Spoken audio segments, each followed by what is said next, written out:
আল্লাহর বান্দারা নামাজের দিকে ছুটে যায়, নামাজ আদায় করে। ইকামিস সালাতি ওয়া ইতাইজ যাকাত, তারা নামাজ কায়েম করে, যাকাত আদায় করে। কেন করে?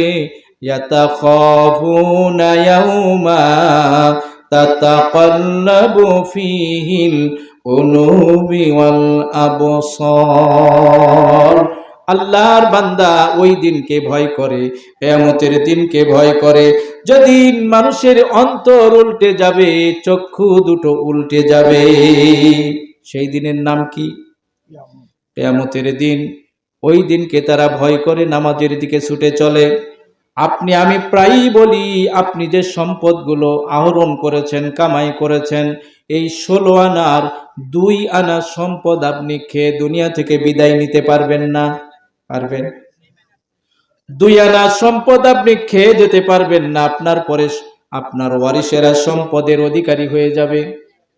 অথচ এই সন্তানের জন্য আপনি নামাজ পড়লেন না, এই সন্তানের জন্য আপনি সুদ খাইলেন, সম্পদের জন্য সন্তানের জন্য আপনি ঘুষ খাইলেন, সম্পদের জন্য আপনি মিথ্যা সাক্ষ্য দিলেন, সম্পদের জন্য পাহাড় গড়ার জন্য আপনি রোজা পর্যন্ত ছেড়ে দিলেন। আছে না নাই? এজন্য নামাজের ব্যাপারে আমরা যত্নবান হব। মা বোনেরা যারা রয়েছেন, আপনাদের রোজা রাখায় মহিলারা খুব পটু, নামাজের ব্যাপারে গাফলতি। আছে না নাই? এজন্য নামাজের কথা বলা হয়েছে আগে। ফি জান্নাতিন ইয়াতাসাআলুন আনিল মুজরিমিন মা সালাকাকুম ফি সাকর। জান্নাতীরা জাহান্নামীরা তারা কথা বলার একটা সুযোগ আল্লাহ করে দিবেন। সুবহানাল্লাহ বলেন। জান্নাতীরা বলবে, জাহান্নামীরা আমরা লক্ষ্য করে দেখছি তোমরা আগুনের ভিতরে ছোটাছুটি করছো, কেন তোমরা এই জাহান্নামের ভিতরে এসেছো? আল্লাহর বান্দারা 4টা অপরাধের কথা স্বীকার করবে, আমরা 4টা কাজ দুনিয়াতে করতাম, এজন্য আজকে জাহান্নামের আগুনে এসেছি। প্রথম নাম্বার তারা অপরাধ বলবে, লাম নাকু মিনাল মুসাল্লিন, আমরা নামাজি ছিলাম না। কি ছিল না? বোঝা গেল 4টা অপরাধের প্রধান অপরাধ, এরা নামাজি ছিল না। শয়তানির 2টা সবচাইতে বড় ধারালো অস্ত্র। 1 নাম্বার অস্ত্র হলো, অনেক মুসলমানদের অন্তরে শয়তান একথা ঢুকাইয়া দিয়েছে, নামাজ না পড়ি ঈমান ঠিক আছে। কি বলেন? নামাজ না পড়ি ঈমান ঠিক আছে। অনেক মানুষের অন্তরের ভিতরে আপনি এটা দেখবেন, কয় নামাজ না পড়লেও আমার ঈমান ঠিক। আর 2য় নম্বর শয়তানির অস্ত্র হলো যে পর্দা না করলেও আমার মন ঠিক আছে। নাউজুবিল্লাহ পড়ে। আমার ভাইরা, এজন্য জাহান্নামীরা বলবে, লাম নাকু মিনাল মুসাল্লিন, আমরা নামাজি ছিলাম না। ওয়া লাম নুতঈমুল মিসকিন, আমরা ক্ষুধার্তকে মিসকিনদেরকে খাবার দিতাম না। নাউজুবিল্লাহ পড়ে। ধনীর বাড়িতে অসংখ্য খাবার নষ্ট হয়ে যায়, বাড়ির পার্শ্বের গরিবেরা খাবার পায় না, এমন অবস্থা আমাদের সমাজে আছে না নেই? গরিবদেরকে খাওয়াবেন, তাদেরকে খাইতে দিবেন, সাধ্যমতো চেষ্টা করবেন, মাহে রমজানি বেশি বেশি করে দান করার চেষ্টা করবেন। প্রত্যেকটি কাজের সওয়াব আমার আপনার জন্য এই মাহে রমজানি বেড়ে যাবে। চিৎকার মেরে বলুন সুবহানাল্লাহ। 3 নাম্বার অপরাধ বলবে, ওয়া কুন্না নাখুদু মাআল খাইদিন, আমরা মানুষের সঙ্গে সমালোচনা করতাম। আমরা রাস্তার মোড়ে দোকানি বসে, চায়ের স্টলে বসে বসে মানুষের সমালোচনা করতাম। আল্লাহর বান্দারা বলবেন, ওয়া কুন্না নুকাযযিবু বিয়াউমিদ্দিন, আমরা কিয়ামতের দিনকে অস্বীকার করতাম। হাত্তা আতানাল ইয়াকিন, এই অবস্থায় আমাদের মৃত্যু এসে গেছে, এজন্য আমরা আজকে জাহান্নামী হয়েছি। আল্লাহ পাক বলেন, ঈমানদার যারা, তারা নামাজের হেফাজত করবে, উলাইকা হুমুল ওয়ারিসুন, এই সকল ব্যক্তিরা হলো জান্নাতের উত্তরাধিকারী। জান্নাত কয়টা?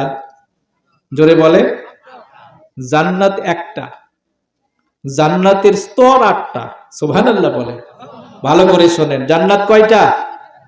একটা, কিন্তু জান্নাতের স্তর হলো 8টা। জান্নাতের স্তর কয়টা? সর্বোচ্চ স্তরের নাম কি? জান্নাতুল ফেরদাউস। আল্লাহ বলেন, আল্লাযীনা ইয়ারিসুনাল ফিরদাউস হুম ফিহা খালিদুন। এই সকল ব্যক্তিরা জান্নাতের সর্বোচ্চ স্তর জান্নাতুল ফেরদাউসের উত্তরাধিকারী হয়ে যাবে। বলুন সুবহানাল্লাহ।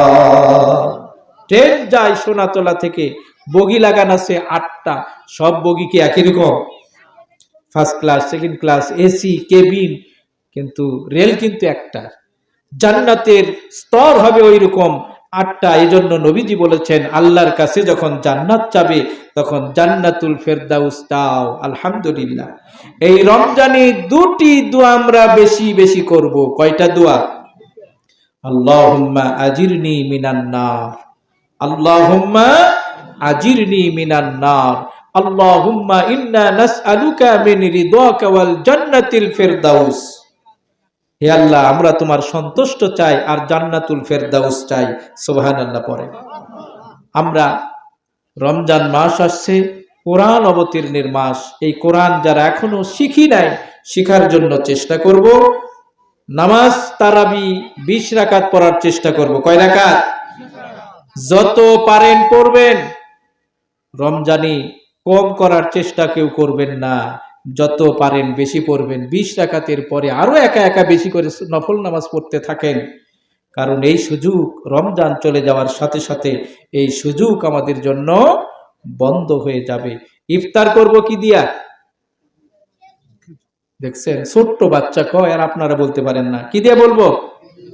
আমাদের শিল্পমন্ত্রী ফতুয়া দিছে বড়ই দিয়ে ইফতার করার জন্য। আপনারা কি মানবেন? ওই যে বাচ্চা, ছোট্ট একটা বাচ্চা, ও জানি যে খেজুর দিয়ে ইফতার করা লাগে। আর আমাদের শিল্পমন্ত্রী এত বড় একটা পদবীর থেকে উনি মানুষকে উপদেশ দিচ্ছে যে বড়ই দিয়ে ইফতার করো। নাউজুবিল্লাহ বলেন। ইয়াকিল্লুল ইলমা ইউজহারুজ জাহলা। এলিম কমে যাবে, জাহেলিয়াত ছড়িয়ে পড়বে। আমাদের সমাজের এই জাহেলিয়াত গুলো সর্বত্র ছড়িয়ে পড়েছে। বলুন ঠিক কিনা? আরো একটা আমরা ভুল করি, খেজুর শুধু ইফতারি ব্যবহার করবেন না, সাহারিতেও খাবেন। নবীজি বলেছেন উত্তম সাহারি হলো খেজুর। আলহামদুলিল্লাহ বলে। উত্তম সেহরি কি ভাই? ভাত খাওয়ার পরে আপনি 2-1টা খেজুর খাবেন। খেজুরের ভিতরে খাদ্য আছে, পানিও আছে। খেজুর যদি আপনি সাহারিতে খান, সারাদিন তৃষ্ণা থেকে আল্লাহ আপনাকে হেফাজত করবে। পালন করব তো ইনশাল্লাহ। হুজুর ফতুয়া তো দিলেন, খেজুরের যে দাম, 100 টাকার খেজুর 200 টাকার ট্যাক্স। মারহাবা। আল্লাহ আমাদেরকে হেফাজত করুন, বলুন আমিন। বললাম কি, সেহরিতে আমরা খেজুর খাওয়ার জন্য এই সুন্নাত উনিকে আমরা পালন করি না। আল্লাহ রসুল বলেছেন তাসাহারু ফা ইন্না ফিস সিহরি বারাকা। নবীজি বলেন তোমরা সাহারি খাও, একটা খেজুর হলেও খাও, এক ঢোক পানি হলেও খাও।